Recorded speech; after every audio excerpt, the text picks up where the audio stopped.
बच्चों let's read this question. तो question में दिया है, देखो, a uniform rod of mass m and length l is struck at an end by a force F perpendicular to the rod for a short time interval t. So calculate करने बोला है। पहला option the speed of the centre of mass, second option the angular speed of the rod about the centre of mass, option C दिया है the kinetic energy of the rod and option D दिया है the angular momentum of the rod about the centre of mass after the force has stopped to act.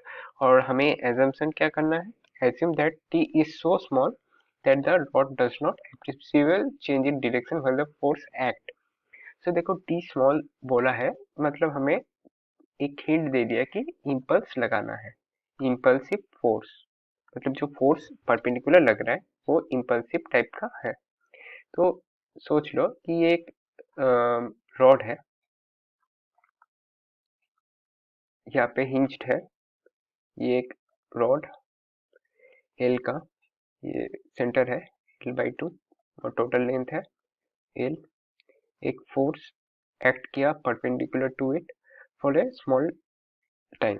Option पहला option का निकालते हैं A. So बोला है speed of centre of mass, तो simply impulse equation लगा देते हैं, M v is equal to F T, force into time, very small time interval के लिए।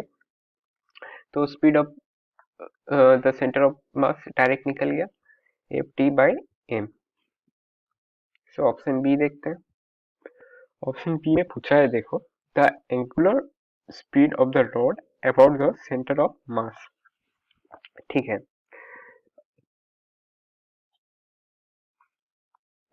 सो अगर सेंटर ऑफ मास, इसके लिए एम एल स्क्वायर बाई 3, इसके लिए एम एल स्क्वायर बाई 12, ये हमें पता है। सो हमें ये भी पता है कि अगर एंगुलर मोमेंटम कॉन्सेप्ट करें इस रॉड का आई इंटू ओमेगा, क्या होगा, इस फोर्स का जो मोमेंटम उस पे दिया रॉड पे, तो आई ओमेगा क्या होगा, सिंपली एम वी आर। सो अगर इस मिड पॉइंट पे बात करूं तो मेरा आई क्या होगा, M square by 12 into omega equal to M, v क्या है, भी इंटू आर क्या होगा, एल बाई टू। इस एल ने इस एल को मार दिया, ये 2 6 को मार दिया, सिंपली मेरा ओमेगा क्या आया,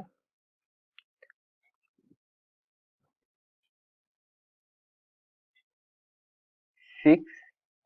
ये भी रह गया, भी को लिख सकते हो 6 भी बाई,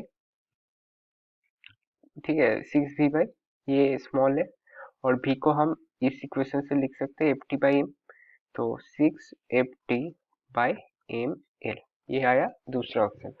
थर्ड ऑप्शन में बोला है the kinetic energy of the rod. So kinetic energy हम कैसे निकालेंगे, सिंपली जो हाफ एम बी स्क्वायर और रोटेशन के लिए half I omega square. So क्या होगा, हाफ एम भी हम निकाले थे F T by M, so put कर लो एफ टी बाई एम का होल स्क्वायर, और हाफ आई भी पता है M L square by 12, omega v पता है क्या है 650 by M L, 650 by M L का होल स्क्वायर। तो ये थोड़ा कैलकुलेटिंग पार्ट है, फिर भी सॉल्व करते चलो। ये आएगा एफ स्क्वायर टी स्क्वायर, एक एम ने एक एम को मारेगा तो आ जाएगा 2m। ये क्या आएगा, 6 6 36 आएगा, ये वाला पार्ट। चलो थोड़ा ब्रॉडली लिख ही देते हैं, 36 F square T square by M square L square, L square ने एल स्क्वायर को मार डाला, 12 ये आएगा 3, एक एम ने एक एम को मार डाला, तो क्या होगा, F square T square by 2m plus 3/2 F square T square by 2m। तो ये नेट क्या आया, ऐड करोगे तो 3 + 1 4, 4m square T square by 2m, M ने सॉरी ये एफ है,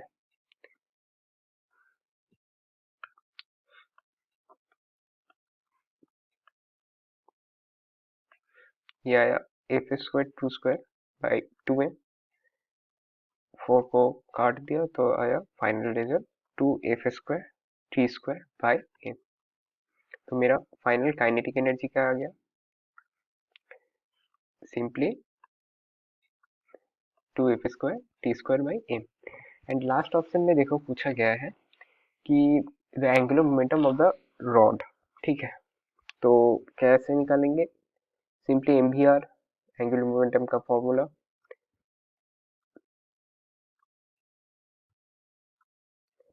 so L is equal to m v r. So m into v का वैल्यू भी पता है, F T by N. R क्या है, लिए थे L by two. So simply क्या आ गया, F T L by to.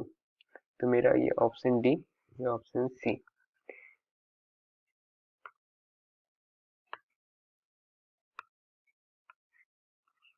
T L by two, option B का आंसर है 6 by M L, and option A का आंसर है F by M. I hope मैं इस क्वेश्चन को समझा पाया, and all the very best.